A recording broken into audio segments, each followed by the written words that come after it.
રક્ષાબંધનનો તહેવાર નજીક આવી રહ્યો છે અને દરેક વ્યક્તિઓ છે તે રક્ષાબંધન નિમિત્તે મીઠાઈઓ તો બનાવતા જ હોય છે અથવા બહારથી લેતા હોય છે. પણ બહારની મીઠાઈઓ હેલ્ધી પણ નથી હોતી, હાઇજેનિક પણ નથી હોતી અને મોંઘી પણ પડે છે. તો આજ ડિમ્પલ્સ ડિશીસમાં મિનિટોમાં તૈયાર થાય અને ખૂબ સ્વાદિષ્ટ લાગે તેવી 4 પ્રકારની મીઠાઈ તૈયાર થશે. તો ચલો સૌથી પહેલાં આપણે પહેલી મીઠાઈ તૈયાર કરીશું. અહીંયા 1/4 કપ જેટલી આપણે ખાંડ લઈશું. તમે અહીંયા મિશ્રીનો પાવડર પણ લઈ શકો છો, તમારી ચોઈસ. હવે સાથે લઈશું 1/4 કપ જેટલું દૂધ, મતલબ જેટલી ખાંડ તેટલું જ દૂધ. હવે આપણે જે ખાંડ છે તેને ઓગાળવાની છે. તો આ રીતે થોડી વાર ચલાવશું તો ફટાફટ આ જે ખાંડ છે તે ઉડી જશે.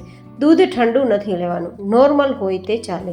આ રીતે મિશ્રણ સરસ મિક્સ થઈ ગયું છે. તો હવે 1 ચમચી જેટલું ઘી મિક્સ કરીશું અને તેને પણ આ રીતે ચલાવી દઈશું. આ રીતે તૈયાર કરવાથી તમે બિના મહેનત, બિના ઝંઝટ મિનિટોમાં મીઠાઈ તૈયાર કરી શકો છો. હવે 1 કપ જેટલો મિલ્ક પાવડર લીધો છે. તમે કોઈ પણ કંપનીનો મિલ્ક પાવડર લઈ શકો છો. આ રીતે મિલ્ક પાવડર મિક્સ કરી અને પછી આ રીતે ચલાવવાનું છે. જેમ જેમ ચલાવતા જશો તેમ તેમ તે થીક થતું જશે. તો આ રીતે મિશ્રણ મિક્સ થઈ ગયા બાદ થોડીવાર તેને આપણે ગેસ ફ્લેમ પર રાખવાનું છે અને થોડીવાર ધીમા ગેસની ફ્લેમ પર તેને ચલાવતું રહેવાનું છે. જેમ જેમ તે ગરમ થતું જશે તેમ તેમ તે પાકતું જશે. ફ્લેવર માટે થોડા એલચીના દાણા પણ મિક્સ કરી દઈશું. બસ ધ્યાન એ રાખવાનું છે કે ગેસની ફ્લેમ ધીમી રહેવી જોઈએ.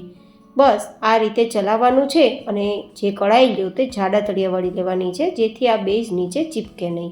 જેમ જેમ કૂક થતું જશે તેમ થીક થતું જશે, સ્મૂધ થતું જશે અને ભેગું થવા લાગશે. અંદર રહેલું જે દૂધ છે તે બળીને માવો થઈ જશે અને ખાંડ પણ ઓગળીને એકદમ આપણા જે માવા છે તેનું ટેક્સચરમાંથી પેડાનો ટેક્સચર આપી દેશે. તો બિલકુલ જે અવાજ આવતો હોય ખાતી વખતે ખાંડનો તે પણ નહીં આવે. હવે આ રીતે તૈયાર થઈ ગયું છે, બેઝ ભેગું થઈ ગયું છે. તો નીચે લઈને પહેલાં તેને થોડું ઠંડુ કરશું અને પછી થોડીવાર માટે મસળી લેશું. જેમ મસળશો તેમ આ બેઝ એકદમ સ્મૂધ થઈ જશે, જે તમે ટેક્સચર જોઈ શકો છો તેવું. હવે આમાંથી તમે કોઈ પણ પ્રકારની મીઠાઈ તૈયાર કરી શકો છો. પેડાની મીઠાઈ છે અથવા તો સેન્ડવિચ મીઠાઈ છે, એઝ યોર ચોઈસ. હું અત્યારે પેડા તૈયાર કરું છું. તો આ રીતે તેને આપણે શેપ આપી દઈશું. હાથથી શેપ આપી શકો છો. તમારી પાસે જે મોલ્ડ હોય શેપ આપવા માટેનો તો તેનાથી પણ આપી શકો છો. આ રીતે બસ ચલાવશો તો ઇઝીલી પેડા તૈયાર થઈ જશે. તમે જોઈ શકો છો બહાર હોય તેવા જ પેડા તૈયાર થયા છે. જો કે દૂધથી પેડા તૈયાર કરવામાં બહુ સમય લાગે છે. તો આજે મેં તમને ઇન્સ્ટન્ટ પેડા શેર કર્યા છે. તો તમે ઓછા સમયમાં પણ તૈયાર કરી શકો જો તમારી પાસે વધારે સમય નથી તો. આ રીતે હું સિલ્વર વર્કથી કોટ કરું છું. જો કે ટોટલી ઓપ્શનલ છે, સિલ્વર વર્ક ઓરિજિનલ હોય તો જ યુઝ કરવું, નહીં તો ના કરવું. ઉપરથી પિસ્તા એન્ડ ગુલાબની પાંખડીથી સજાવી દઉં છું. એકદમ દાણેદાર આપણા પેડા તૈયાર થયા છે. એકવાર આ રીતે ટ્રાય કરજો. બહારના પેડા અથવા તો દૂધથી તૈયાર કરેલ પેડા તમે ભૂલી જશો. જોતાં જ ખાવાનું મન થઈ જાય તેવા પેડા છે ને ગાઈસ, એને એકદમ સુપર સોફ્ટ છે. તો તમને આ રીતે પેડા તૈયાર કરવાની રેસીપી કેવી લાગી એ કોમેન્ટમાં જરૂર બતાવજો.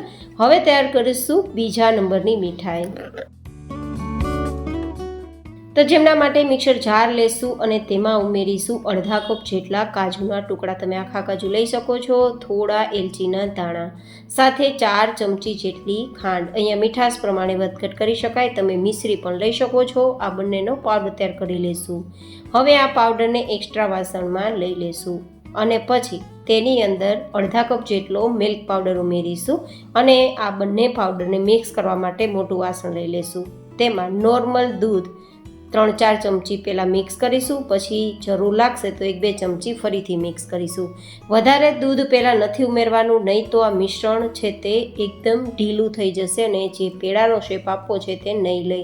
આ રીતે પેડા પણ ખૂબ સ્વાદિષ્ટ લાગે છે. જો તમારી પાસે સમય નથી અને તમે હાઇજેનિક રીતે પેડા તૈયાર કરવા માગો છો તો ઓફકોર્સ બહાર કરતાં ઘરે એકદમ સરસ હાઇજેનિક રીતે જ પેડા તૈયાર થતા હોય છે. તો તમે જોઈ શકો છો મિશ્રણ સરસ ભેગું થઈ ગયું છે. હું આ રીતે મારી પાસે પેડા આપવાનો મોલ્ડ છે તો હું એકદમ સરસ પ્રિન્ટ આપી દઉં છું. જો કે તમે પહેલી જે મેં પ્રિન્ટ આપી છે ને પેડા તૈયાર કરતી વખતે તે શેપ પણ આપી શકો છો. તમે જુઓ અંદરથી એકદમ સુપર સોફ્ટ અને દાણેદાર પેડા તૈયાર છે. તો બીજા નંબરની મીઠાઈ કેવી લાગી એ પણ બતાવવાનું ચૂકતા નહીં. હવે તૈયાર કરીશું ત્રીજા નંબરની મીઠાઈ. તો ફરીથી મિક્સર જારમાં 1 કપ જેટલી દાળિયાની ફોતરા કાઢેલી દાળ લેશું. આ શેકેલા જે દાળિયા હોય ને તે જ દાળિયા છે, પણ ફોતરા કાઢીને લીધા છે.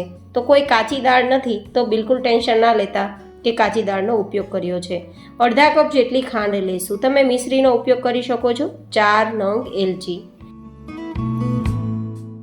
હવે તેમાં ઉમેરીશું અડધા કપ જેટલું ટોપરાનું છીણ અને તેનો સરસ મજાનો પાવડર તૈયાર કરી લઈશું. તો પાવડર આપણો તૈયાર છે.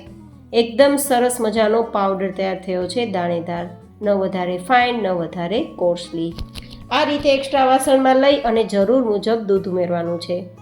મતલબ લગભગ અડધા કપ જેટલું દૂધ નહીં જોઈએ, પણ મેં લીધું છે થોડું, વધે તો કંઈ વાંધો નહીં, પણ થોડું થોડું ઉમેરવાનું છે અને બેઝ એકદમ કડક તૈયાર કરવાનું છે.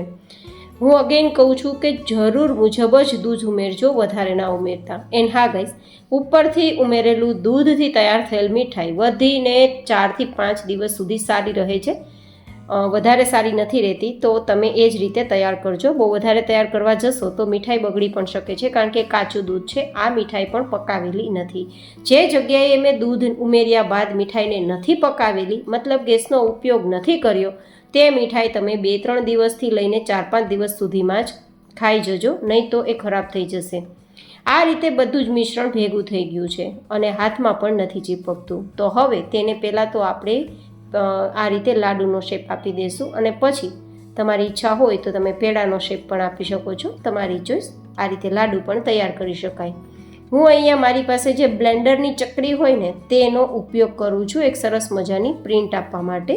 તો તમારે બીજા કોઈ મોંઘા મોલ્ડ લેવાની પણ જરૂર નથી અને એક સરસ મજાની ડિઝાઇન પણ થઈ જશે. તમે જુઓ કેટલી સરસ મજાની ડિઝાઇન આપણા પેડામાં તૈયાર થઈ છે.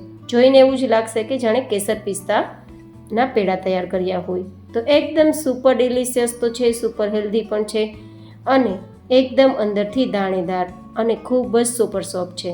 તો આ 3જા નંબરની મીઠાઈ કેવી લાગી એ પણ મને કોમેન્ટમાં જરૂરથી બતાવજો. હવે તૈયાર કરીશું 4થા નંબરની મીઠાઈ. તો જેમના માટે ફરીથી મિક્સર જાર લેશું. તેમાં 1 કપ જેટલો મિલ્ક પાવડર યુઝ કરીશું.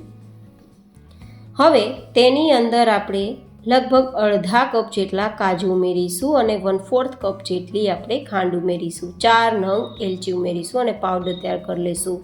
હવે આ પાવડરને એક્સ્ટ્રા વાસણમાં કાઢી લેશું. અહીંયા મેં જે જગ્યાએ કાજુ લીધા ત્યાં તમે શેકેલા મગફળીના ફોતરા કાઢેલા દાણાનો ઉપયોગ પણ કરી શકો. હવે 1/4 કપ દૂધ અને તેમાં થોડું કેસર મિક્સ કરી પલાળી અને પછી કેસરવાળું દૂધ મિક્સ કરીશું. તો આ ઇન્સ્ટન્ટ કેસરવાળા આપણા પેડા તૈયાર થઈ જશે. મતલબ જે કેસર પેડા કહેવાય ને તે તૈયાર થશે.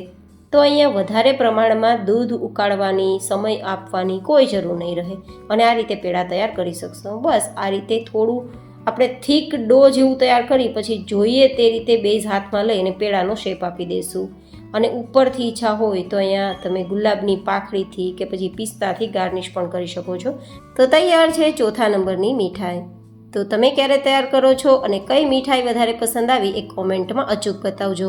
ફરી મળીશું એક નવી જેન હેલ્ધી રેસીપી સાથે. ત્યાં સુધી stay healthy and stay happy.